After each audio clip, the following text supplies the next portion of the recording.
Okay, I'm now at Hopkins Chocolate and Garden Bridges intersection, and I'll turn left and go down to Hopkins Chocolate. I'm trying to use my night shot and super night shot functions on the Sony, so I may screw things up. That won't be too much of a surprise, but it may happen. Entrance to here is pretty close to the surface, and just a nice gentle stairway down, and plenty of light.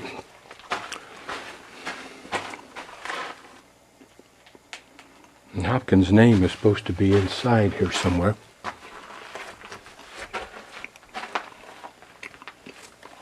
This cave gets its name from the chocolate brown colors of the lava on the ceiling.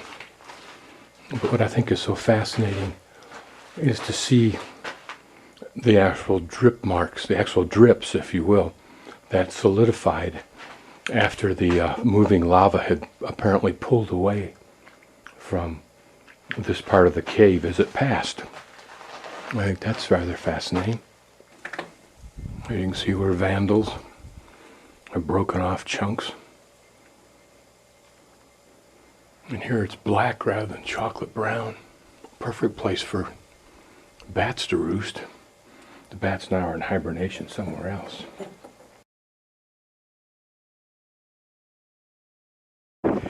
These are referred to, I think, as the garden bridges.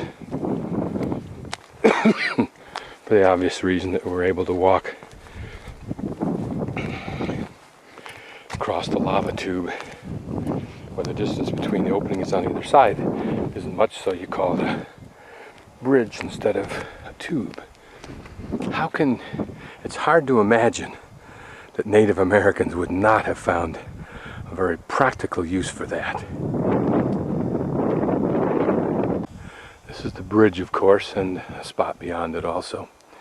Right over there that we were in earlier can function like a bridge.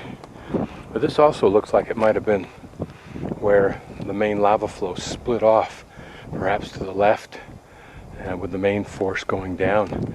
On the other hand, that may just be a side pocket that doesn't go very far. Another bridge there.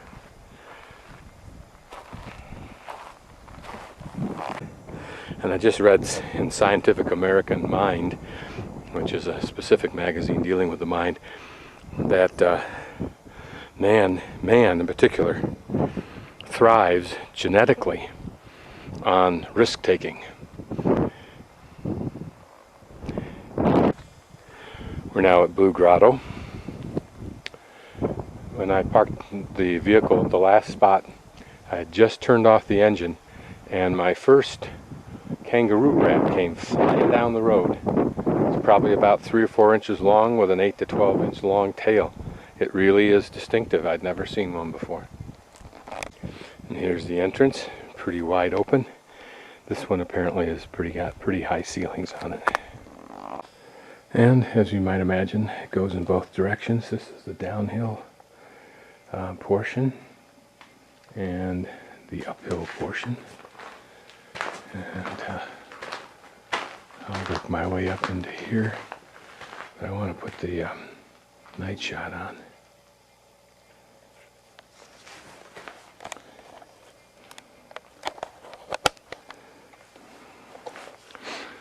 Okay.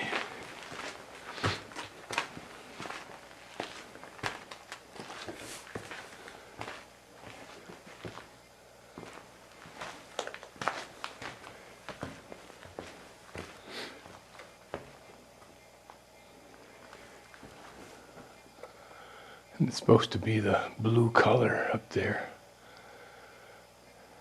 It's not that terribly evident to me. There you can see the ripples of lava.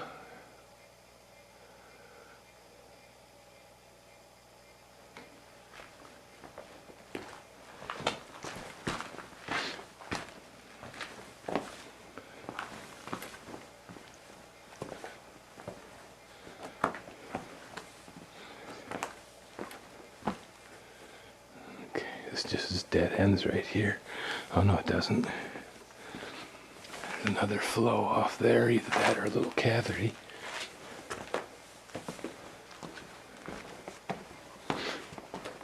Just to illustrate my point about falling rock, here's one that fell right out of that slot right there. There's the other chamber. It goes wandering off somewhere. You have to be really careful with this stuff here. It's hard to see with the light. That looks like a chamber. Yes, it is.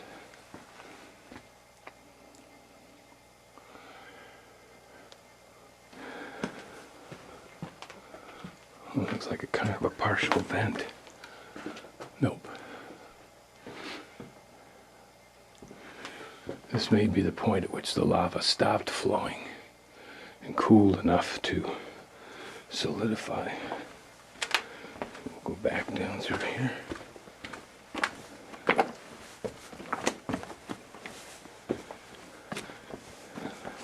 We'll go down in that other section. I'm going to experience with the night shot. This is looking at the light that's reflecting off the walls coming through that cave to the right up there.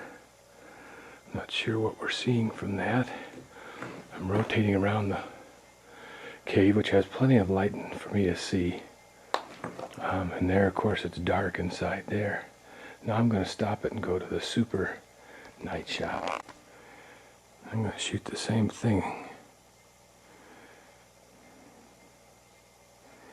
It doesn't look like the resolution is very good. The picture's looking jumpy.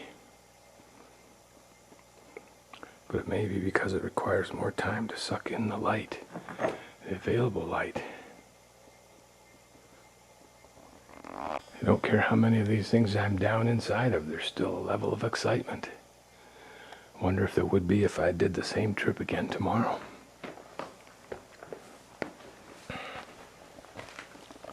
It's interesting to notice, I think, the different ways that are pulled apart. For example, this kind of hollow concavity seems to be on the ceilings, as though as the flow moved on, whatever was caught on the walls just kind of glopped down, and then maybe there was some gravity pull of what remained, for example, right along that side where it's smooth and flowing over that.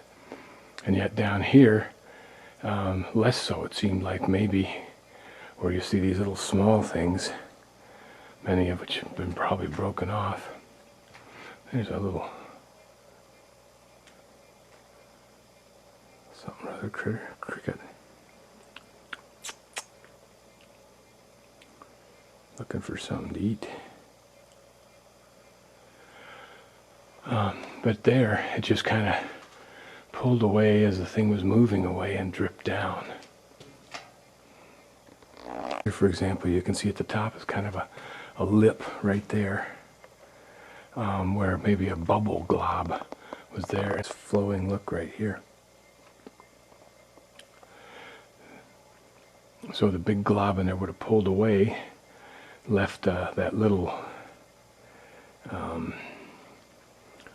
layer, if you will, hanging down, a drapery it's called in a limestone cave. Formed totally differently than this is formed. But then the glob washed away probably to our left, lower here, and at the same time washed over the edge, right here that we can see, with a few drippings remaining. And we're now at the catacombs, which is a long cave with relatively low ceilings.